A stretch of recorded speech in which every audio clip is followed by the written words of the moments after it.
Iya, hari ini kita akan lanjutkan pembacaan kita, sudah sampai di Kejadian pasal 28, sekarang ayat yang ke-10. Kemarin kita sudah membaca Yakub akhirnya pergi ya ke Mesopotamia ya. Lalu kemudian ya Ishak memanggil Yakub. Dia berkata jangan menikah dengan perempuan dari Kanaan. Dia harus pergi ke rumah Laban. Dan akhirnya Yakub ya meninggalkan Ishak dan Ribka ibunya untuk menuju ke negeri ya, ke satu ya tanah dari mana Ribka ibunya itu berasal. Sekarang kita lanjut ayat yang ke-10, di sana dikatakan mimpi Yakub di Betel. Maka Yakub berangkat dari Beersheba dan pergi ke Haran. Ayat 11, ia sampai di suatu tempat dan bermalam di situ karena matahari telah terbenam. Ia mengambil sebuah batu yang terletak di tempat itu dan dipakainya sebagai alas kepala, lalu membaringkan dirinya di tempat itu. Maka bermimpilah ia. Di bumi ada didirikan sebuah tangga yang ujungnya sampai di langit. Dan tampaklah malaikat-malaikat Allah turun naik di tangga itu. Berdirilah Tuhan di sampingnya dan berfirman, Akulah Tuhan, Allah Abraham nenekmu dan Allah Ishak. Tanah tempat engkau berbaring ini akan kuberikan kepadamu dan kepada keturunanmu. Ayat 14. Keturunanmu akan menjadi seperti debu tanah banyaknya, dan engkau akan mengembang ke sebelah timur, barat, utara, dan selatan. Dan olehmu serta keturunanmu semua kaum di muka bumi akan mendapat berkat. Sesungguhnya aku akan menyertai engkau dan aku akan melindungi engkau kemanapun engkau pergi. Dan aku akan membawa engkau kembali ke negeri ini sebab aku tidak akan meninggalkan engkau, melainkan tetap melakukan apa yang kujanjikan kepadamu. Ketika Yakub bangun dari tidurnya berkatalah ia, sesungguhnya Tuhan ada di tempat ini dan aku tidak mengetahuinya. Ia takut dan berkata, alangkah dahsyatnya tempat ini. Ini tidak lain dari rumah Allah, ini pintu gerbang surga. Ayat 18, keesokan harinya pagi-pagi Yakub mengambil batu yang dipakainya sebagai alas kepala dan mendirikan itu menjadi tugu dan menuang minyak ke atasnya. Ia menamai tempat itu Betel, dahulu nama kota itu Luz ya. Lalu bernasarlah Yakub, jika Allah akan menyertai dan akan melindungi aku di jalan yang kutempuh ini, ia memberikan kepadaku roti untuk dimakan dan pakaian untuk dipakai, sehingga aku selamat kembali ke rumah ayahku, maka Tuhan akan menjadi Allahku. Dan batu yang kudirikan sebagai tugu ini akan menjadi rumah Allah. Dari segala sesuatu yang engkau berikan kepadaku, akan selalu kupersembahkan 1/10 kepadamu. Saudara, kita melihat di sini Yakub itu melakukan segala sesuatu dengan penuh semangat ya. Dan akhirnya dia pergi untuk memulai hidup yang baru seorang diri. Meninggalkan ayah dan ibunya, meninggalkan rumahnya, kenyamanannya, dan harus mencari penghidupannya sendiri. Ya, tetapi jangan pernah takut saudara. Ketika kita mau memulai pencarian akan hidup kita bersama dengan Tuhan, pastikan Tuhan bersama dengan kita, tidak perlu takut dalam segala hal apapun. Tuhanlah yang akan memberikan kita kekuatan. Pada pasal yang ke-10 dikatakan di sana ya, Yakub berangkat dari Beersheba dan pergi ke Haran. Janji dalam perjanjian Allah yang diberikan kepada Abraham dan Ishak juga diberikan kepada Yakub keturunannya. Tetapi belumlah cukup hanya dengan menjadi cucu Abraham. Yakub harus membangun sendiri hubungannya dengan Allah. Allah tidak memiliki cucu-cucu, setiap orang harus memiliki hubungan pribadi dengannya. Tidak cukup hanya mendengar kisah-kisah ajaib tentang orang-orang Kristen di Alkitab, tapi saudara harus memiliki pengalaman bersama dengan Tuhan secara pribadi. Tuhan memang sudah berjanji akan menyertai Abraham, Ishak dan Yakub. Tetapi setiap peristiwa, setiap perjalanan hidup, kita sendirilah yang harus mulai membangun hidup kita sendiri dengan Tuhan. Ya, Yakub akhirnya meninggalkan segala kenyamanannya seperti yang dilakukan juga oleh Abraham, kakeknya, dan seperti yang dilakukan oleh Ishak, ayahnya. Ya, mereka memulai perjalanan bersama dengan Tuhan. Ya, dia memulai kisah kehidupannya bersama dengan Tuhan, di mana mereka masing-masing membangun hubungan itu dengan Tuhan.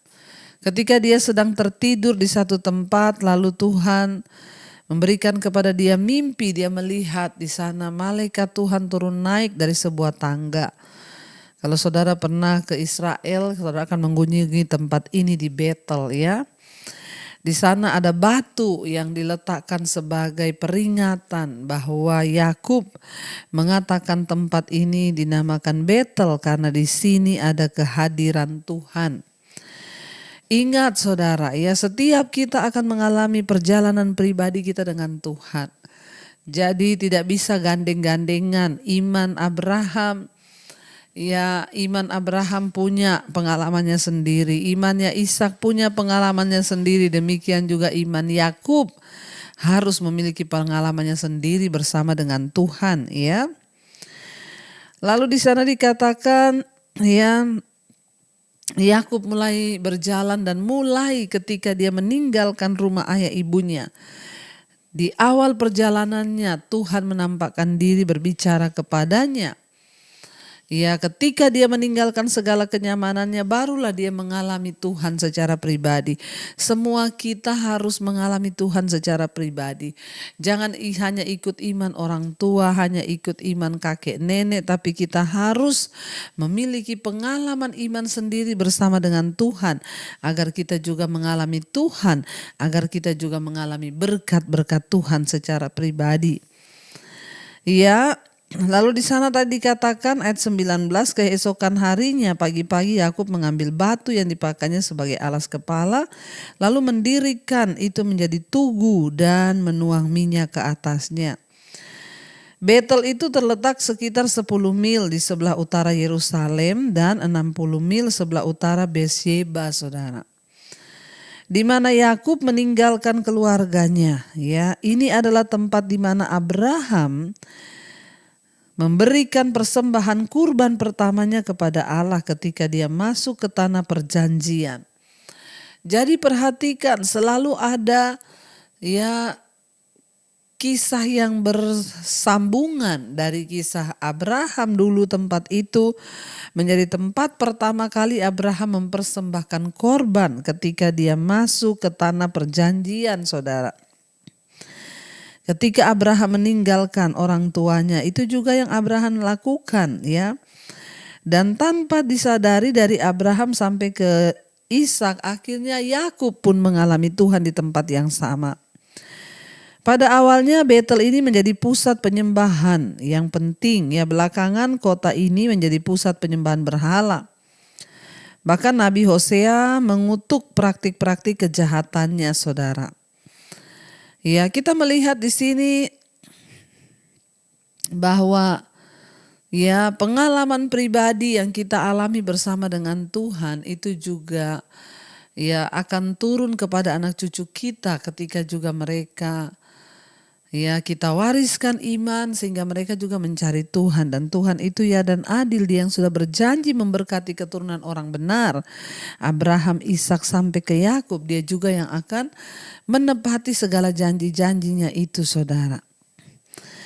Dan akhirnya di sana dikatakan, akhirnya, ya, bernasarlah Yakub, jika Allah menyertai dan melindungi aku di jalan yang kutempuh ini, ya, Dia memberikan roti untuk dimakan dan pakaian untuk dipakai sehingga aku selamat kembali ke rumah ayahku, maka batu yang kudirikan ini sebagai tugu ini akan menjadi rumah Allah. Dari segala sesuatu yang engkau berikan kepadaku akan selalu kupersembahkan 1/10 kepadamu. Itu nasar Yakub kepada Tuhan. Dari semua yang Tuhan berikan, dia akan persembahkan persepuluhan bagi Tuhan. Apakah Yakub mencoba tawar-menawar dengan Allah? Barangkali saja, ya.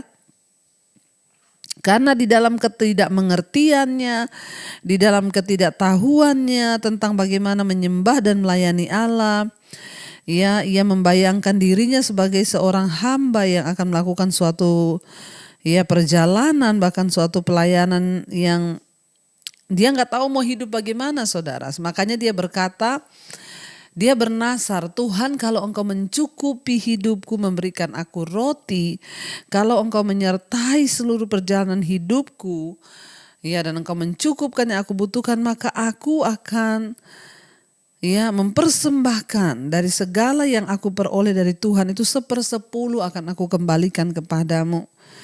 Ya, bisa jadi orang bernasar itu karena membutuhkan peneguhan. Mungkin Yakub dalam kebingungannya menjalani hidup ini tanpa orang tua, dia sendirian, dan dia tahu bahwa hanya bergantung kepada Allah saja hidupnya akan aman.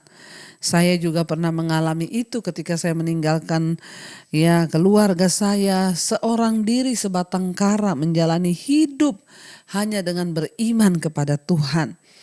Tapi orang yang sungguh-sungguh percaya dan beriman tidak akan pernah dikecewakan. Akhirnya Yakub bukan hanya tawar-menawar dan meminta peneguhan, tapi dia juga menyerahkan seluruh masa depannya kepada Allah. Karena engkau sudah memberkati aku, maka aku akan mengikuti engkau. Dan Allah berjanji akan memberkati Yakub, tetapi Allah juga memberikan beberapa pengalaman sebagai pelajaran bagi Yakub, saudara. Dan kita akan melihat bagaimana Yakub ketika berada di rumah Laban, apakah dia akan memperoleh istri dari apa yang didoakan oleh ayah ibunya, menjodohkan dia. Nanti kita akan lihat, saudara. Jadi setelah Yakub menipu Esau, dia lari ke Haran karena Esau akan membunuh dia. Itu adalah tempat Laban pamannya yang jauhnya itu lebih dari 400 mil. Dan di sanalah akhirnya Yakub membangun sebuah keluarga. Baik, kita akan lanjutkan besok, saudara, pembacaan kita. Tapi biarlah kita malam ini mengambil pelajaran, bahwa semua orang akan mengalami Tuhan secara pribadi-pribadi. Karena itu teruslah andalkan Tuhan dan taruh imanmu hanya kepada Tuhan. Jangan taruh imanmu kepada orang tua, kepada keluarga, kepada pendeta, kepada siapapun. Tapi taruhlah imanmu kepada Tuhan. Mari kita berdoa. Terima kasih Bapa, kami mengucap syukur buat malam hari ini Tuhan, Engkau yang sudah menyertai kami, memberkati kami. Engkau yang memberikan kami kekuatan untuk menjalani setiap hal-hal di dalam hidup kami. Berkati keluarga, rumah tangga, suami, istri, anak-anak menjadi orang-orang takut Tuhan. Keluarga besar kami juga boleh mengenal Engkau sebagai Tuhan dan Juru Selamat. Sertai setiap mereka yang sakit, biarlah kesembuhan boleh terjadi. Kami membuka hati dan tangan kami untuk menerima berkat-Mu. Diberkatilah Engkau dalam hidup-Mu, diberkati rumah tangga-Mu, diberkati pekerjaan-Mu, diberkati keuangan-Mu. Agar Engkau boleh menjadi berkat bagi banyak orang dan hidup-Mu memuliakan Tuhan. Karena itu terimalah kiranya berkat dari Allah Bapa, cinta kasih Tuhan Yesus Kristus, penyertaan Allah Roh Kudus menyertai hidup kita mulai hari ini bahkan sampai kali yang kedua. Tuhan Yesus datang menjemput kita, nama kita tercatat dalam kitab kehidupan. Dalam nama Tuhan Yesus yang percaya diberkati Tuhan, katakan bersama, amin, amin, amin. Tuhan Yesus memberkati, shalom dan Immanuel.